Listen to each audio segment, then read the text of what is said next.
Hey everyone, my name is Becca and welcome back to my channel. In today's video, we are going to talk about the ever elusive 1/4 inch seam allowance. So if you are a new quilter, or maybe you've been around the block a few times, you have heard people talk about that 1/4 inch seam allowance. If you haven't heard about it, let me tell you what it is. In the world of sewing, when you sew two pieces of fabric together, the difference between the edge of your fabric and where you actually stitch is known as a seam allowance. If you're sewing fabric together to make clothing, you typically do that with a 5/8 seam allowance, and that just means that you're sewing about 5/8 of an inch away from the edge of your fabric. In the world of quilting, we follow a 1/4 inch rule. That means that just about every pattern you buy for quilting is going to have instructions to put together that pattern for your quilt, assuming that you're going to use a 1/4 inch seam allowance. And the reason why that's important is because the quilt pattern is going to tell you what size fabric to cut, and it's assuming that you're going to need a 1/4 inch on each edge of that fabric to sew it into the quilt top. So for example, if I'm sewing a piece of fabric into a quilt top and I need the finished piece to measure at a 3-inch square, my quilt pattern is going to tell me to cut 3.5 inches by 3.5 inches, because I'm going to take a 1/4 inch off of each side of that square. And then if I do it right, my square is going to measure at a perfect 3 inches. Now, here's the problem. In the world of quilting, you don't just have a 1/4 inch. You have a scant 1/4 inch, you have a generous 1/4 inch, and you have a true 1/4 inch. And that's just scratching the surface. Depending on the machine and the fabric and the thread that you're using, your 1/4 inch may adjust from project to project, quilter to quilter, and even machine to machine. So the tips and tricks that I'm going to give you in this video is to identify how to make sure that you know your machine well enough to figure out where to feed your fabric in so that you can get a good 1/4 inch and your end product is exactly what it's supposed to be. Now, all of that being said, full disclosure, I firmly abide by the finished is better than perfect rule. No, seriously, take a look at that sign. Finished is better than perfect. Finished is better than perfect, you guys. So don't stress too much about whether or not your seam was a perfect 1/4 inch. If it's just a hair too big or a hair too small, I would tell you just work with it. Don't rip it out. Don't do it over. Don't get frustrated, because at the end of the day, you're still going to be able to work with that fabric to put it into a quilt top. And unless you're entering that quilt into a quilt show and somebody's going to judge all of it, the quilt will still be able to keep your loved ones warm and it'll still look beautiful. In fact, even when you're piecing a very intricate quilt, by the time you take that quilt top that you finished and you put it all together and you quilt it up and you throw it through the wash, I'm going to tell you that most novices or even non-quilters are not going to notice if your points are buried. Now, that being said, if you're off more than like 1/8 of an inch or 1/4 of an inch, you're probably going to have to do something to adjust. But there's ways to work around that.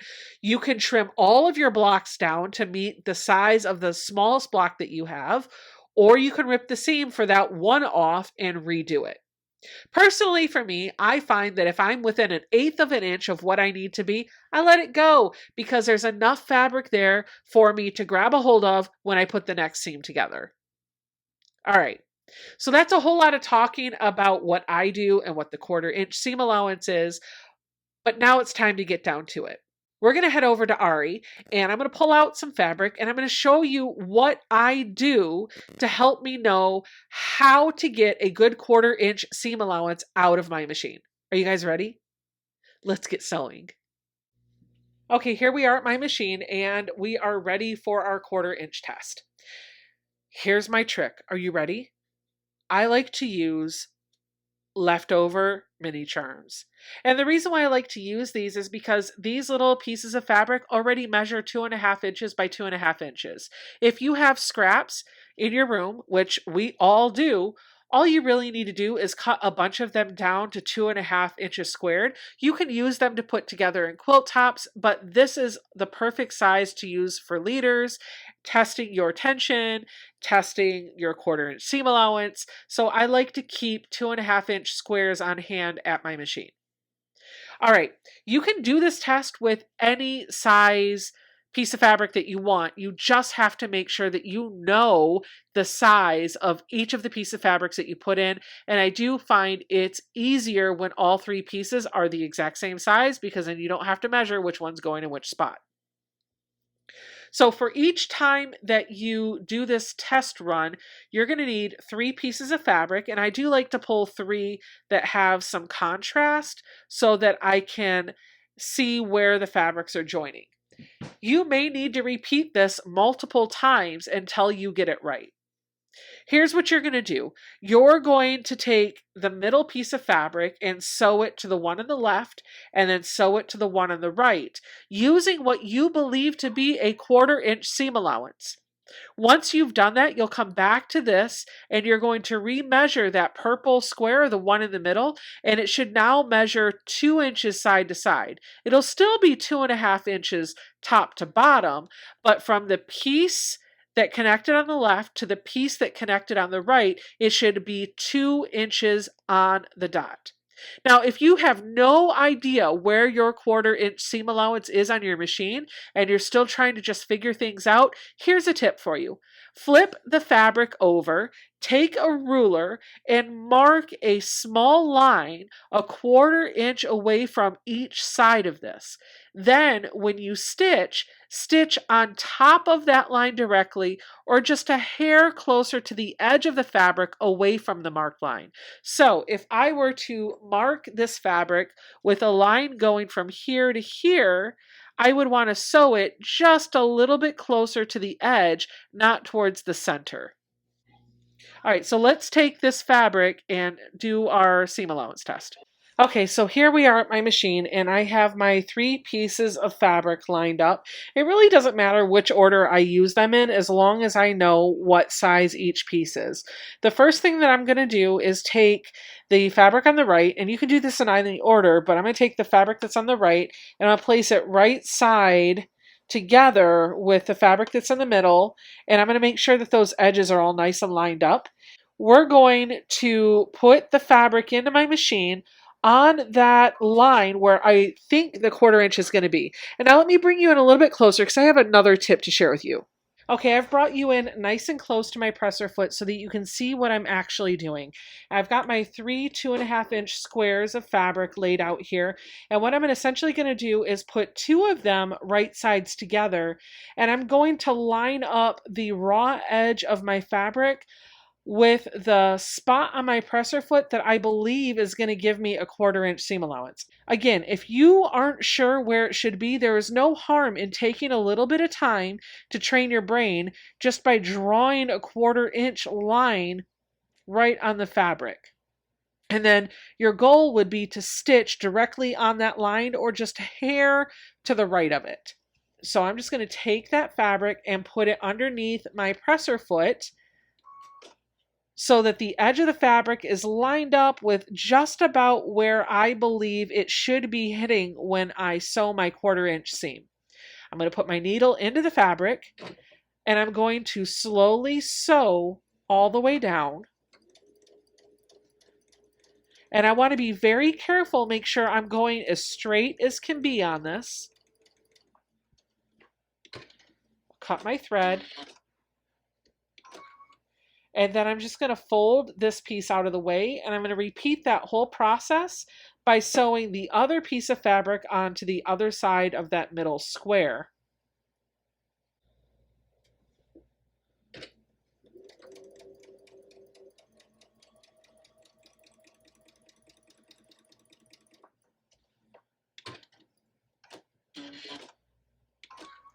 Now, before I take the time to go back and measure this, I want to press the fabric so that the seams here are laying nice and flat, because sometimes if you get a seam that isn't flat, you've not pressed it good with your iron, then you can actually get a misreading on this middle piece.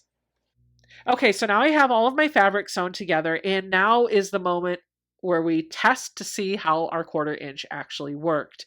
There are 3 types of 1/4 inches, as I mentioned before. There's the true 1/4 inch, the generous 1/4 inch, and the scant 1/4 inch.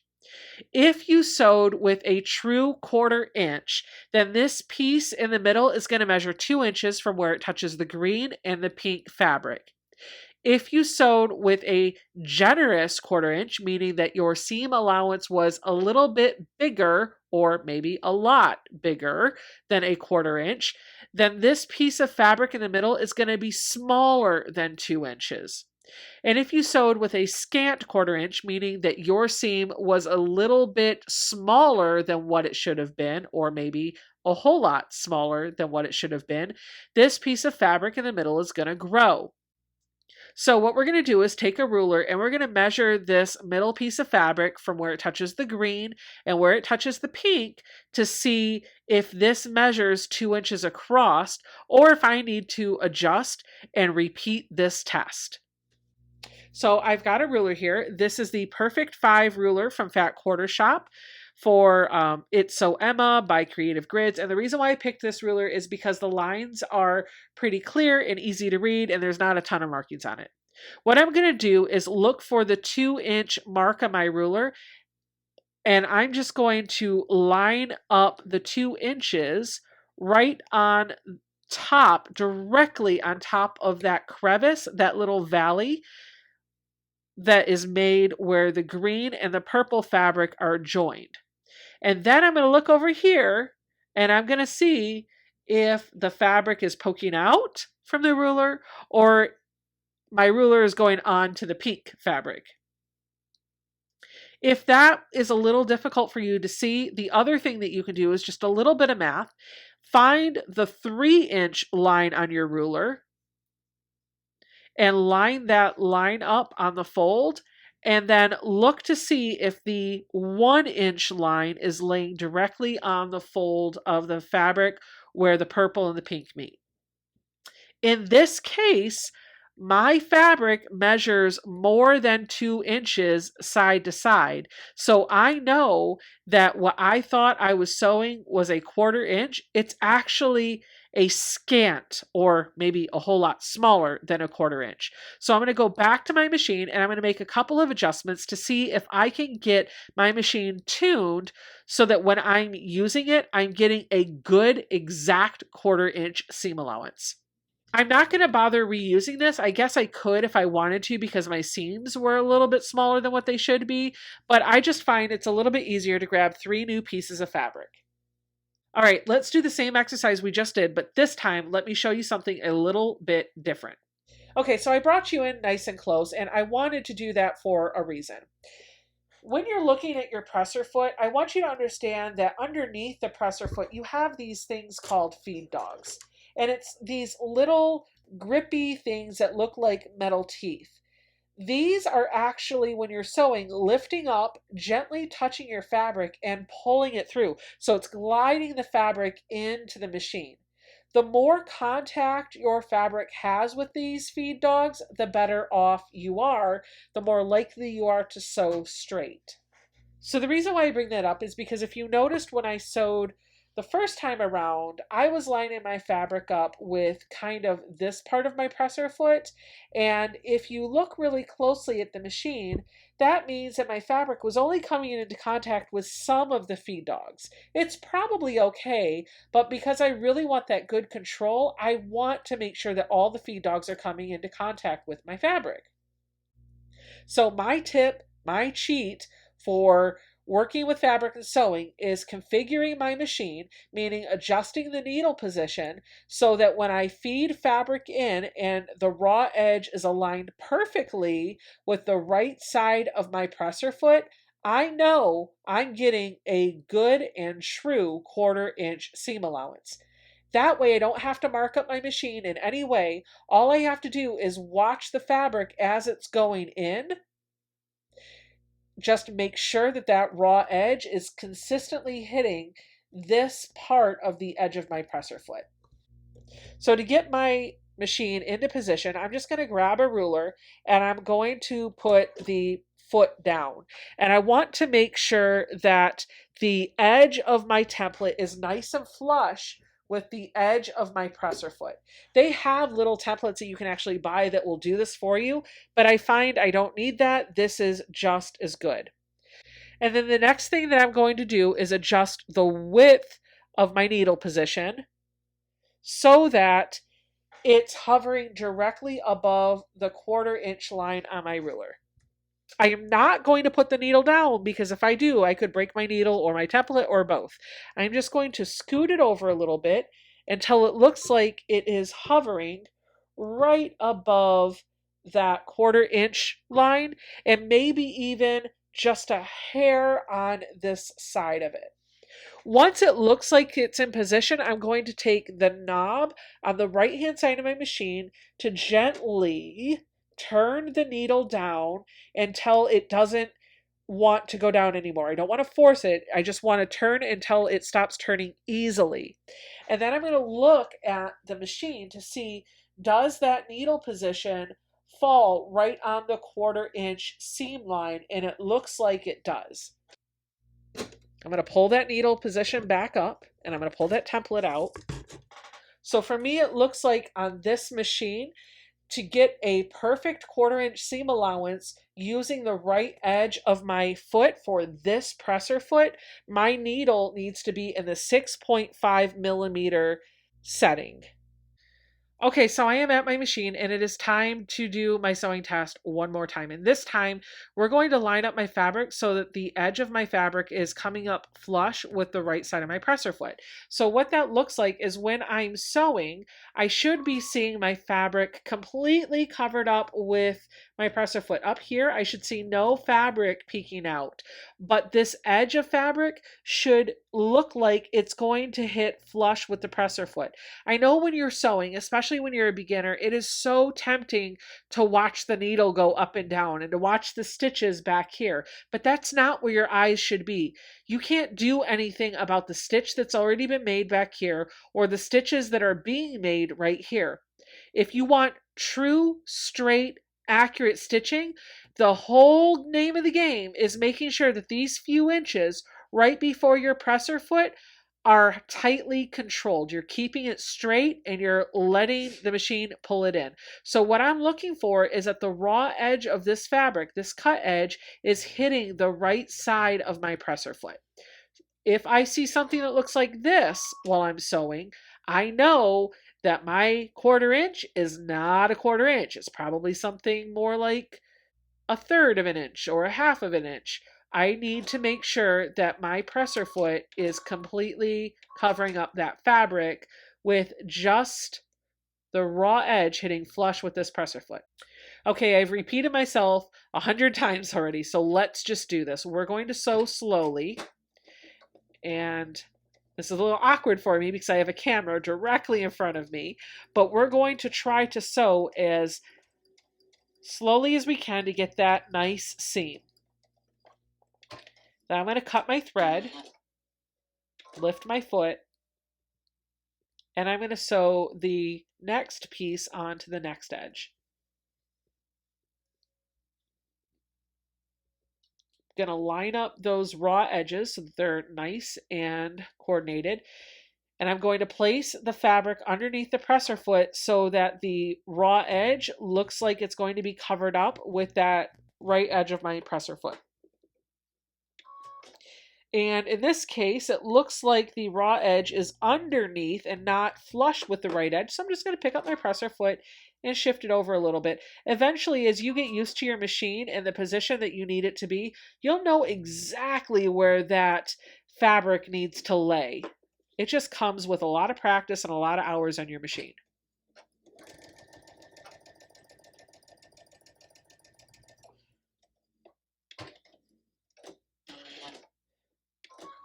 Okay, now I'm going to go press my seams and I'm going to go back to that cutting mat and measure this middle piece to make sure it is 2 inches.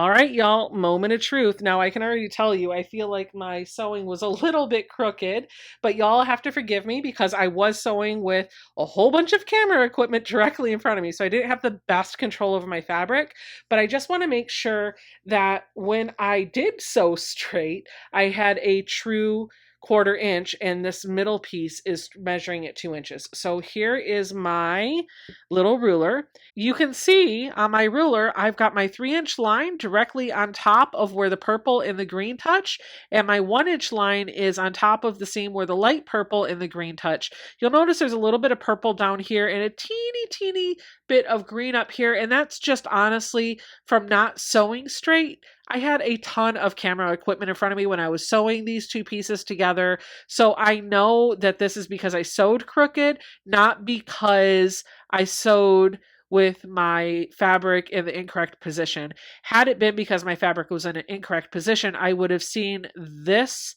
and this piece up here bleed through consistent all the way through. But this side was nice and straight, so that's great.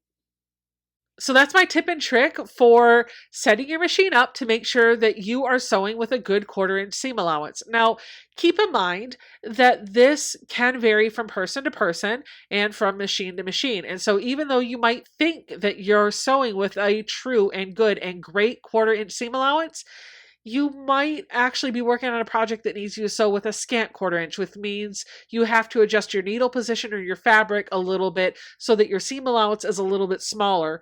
Or maybe you need to sew with a slightly bigger seam allowance, and in that case, you're going to make your fabric move a little bit more to the right, or you're going to adjust the needle position so that your seam is a little bit bigger.